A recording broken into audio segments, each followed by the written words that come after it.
Hello and welcome back to another Design Clips here at W+9. This is Dawn Woolslegel, and today we're going to be looking at the Freehand Florals and the Biggest Fan stamp set. We are going to be creating these simple one-layer card sets. Now these two sets at first glance look very different in style, but I think they pair beautifully together. And good news, I heard that the Freehand Floral stamp set, which sold out super quick, is on its way back in stock. It should be back in stock by the end of this week. So let's take a look at how to create this. As I mentioned, we'll be using the Freehand Floral stamp set, which is a builder stamp set, and we'll be pairing it with just that large love you sentiment from Biggest Fan. Now, I think the brush script in this pairs perfectly with the almost painted style of the flowers here, and it gives this more vintage look, a more modern flair, a vintage look, modern flair, whatever. So I'm going to be working on this Simon Says Stamp 120 pound cardstock. Now this is slightly coated. It isn't like the glossy specialty stamping paper, but it isn't uncoated like most matte cardstock. So the ink tends to pull up on top of it and just further emphasizes that painted look. We're going to be making a card set, so I'm going to be stamping several of these. I'll be using the Misty stamping tool for that. This is going to make sure that every card is stamped in exactly the same spot each time. I'm going to use that guide that I created previously. This is one that I just stamped out really quick, and I'm going to use it to set up all of my placement. So I'll lay down that first layer of my rose, and this is the most solid stamp. I'm going to pick it up on that Misty door.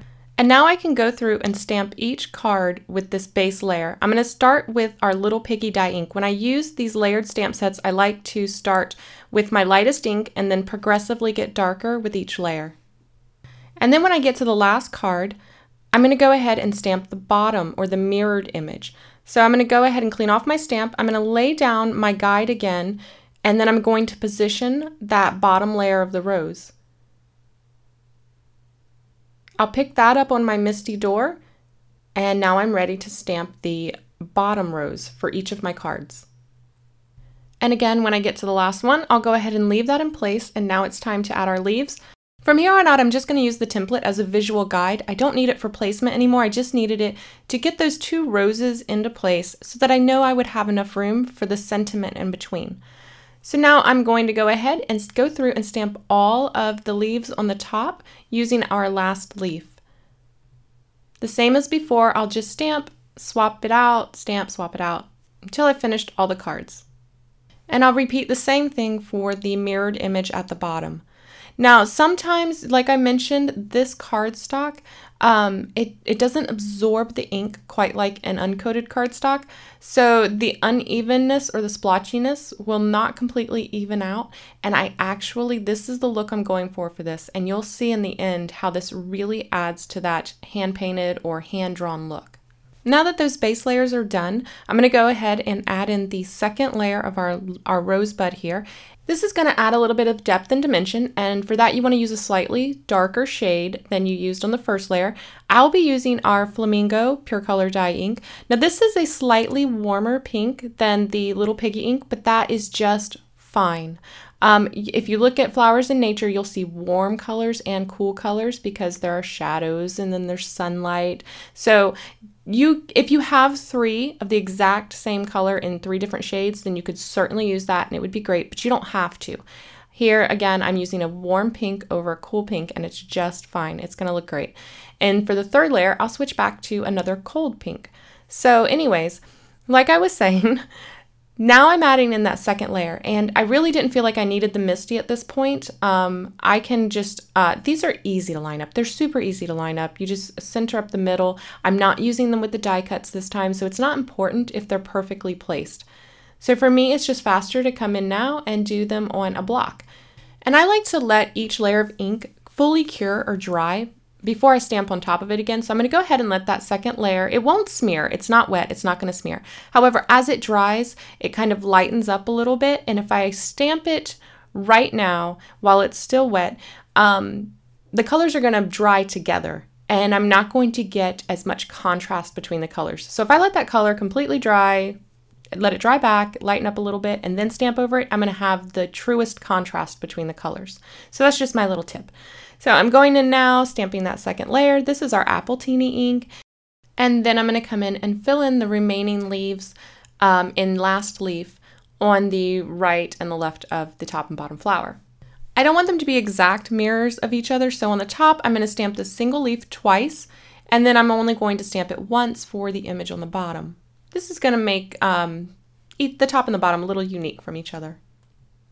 And now that that's done, I'm going to come in and add that third layer to the rose. And honestly, you wouldn't even have to add this one if you don't want to. I just like that super dark center. And for that, I'm using our Cranberry Crush. So this is more of a deep burgundy color. Yeah, so I've used a very light, cool pink, a mid-tone, warmer, almost coral color. And now I'm using a burgundy color. And you can see that when you layer them all together, it looks just fine, and actually I really like the differences in the color. Now I'm just going to finish up those smaller leaves by adding their detail layer so that they match the other one, and then I can come in and start putting in that filler flower and a little bit of those filler leaves. I'm going to start by using Hayride, which is a light warm yellow, and I'm going to stamp out the base layer. For the large little filler flower, I have no idea what this flower is. Use your imagination. It's a flower.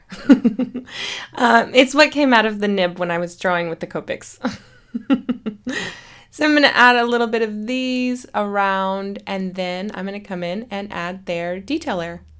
And for that, I'm using our Wild Mango, which is a orangey yellow, and it's a very bright orangey yellow. This is one of my favorite colors that we carry. I just love this color. So I'm going to add the centers. I've also added some of the smaller blooms of that same exact filler flower. That's what we're calling it. It's a filler flower. So I stamped out some of the smaller ones, and I'm also going to add in their detail layer. I stamped the third and final layer for those in our Pumpkin Spice, which is a very warm, almost burnt orange, which I think is great because it just acts as a great shadow color. And now I'm adding in some little filler foliage using our Lake House. This is just going to add, we've got some pretty warm, overall it's a very warm arrangement, and this pop of cool color just really sets off all those warm colors. And like several stages of the card, you could have stopped here, but there is also a little detail image included for these little sprigs of foliage. And for that, I'm going to be using our Falling for Blue. It's just the tiniest little detail, but it really does make a big difference in adding that bit of contrast. Now that all of our floral arrangements are stamped out and we are ready to go, we're going to pull our Misty back out and we're going to start adding in our sentiment. It's going to make sure that our sentiment is stamped in the exact same place each time, and because this is a very large solid stamp, it's going to make sure that we get a good impression. I'm going to be heat embossing this, so I am treating it with an anti-static tool. This will prevent the embossing powder that we use from sticking anywhere that we don't want it to. We're going to ink this up with Versamark ink, which is a clear sticky ink, so when we pour the powder on, the powder will only stick to that Versamark ink. I'm going to make sure I rub this down really good, and now I'm going to heat emboss this in gold. I love gold embossing. I'll shake off the excess and zap it with my heat gun. I'm going to let my heat gun heat up for a couple of seconds before I take it to my paper. Because this is a one-layer card, I want to try to get as little warping as possible. If you do get some warping, try zapping it from the backside with your heat gun afterwards, and this will encourage the paper to warp in the other direction and flatten it out. Then I just finished up the same steps for the rest of the cards, and now I have a complete set of modern vintage florals. Modern vintage florals. I love me a good oxymoron. This cute little set of 4-bar cards that are great for including in a gift.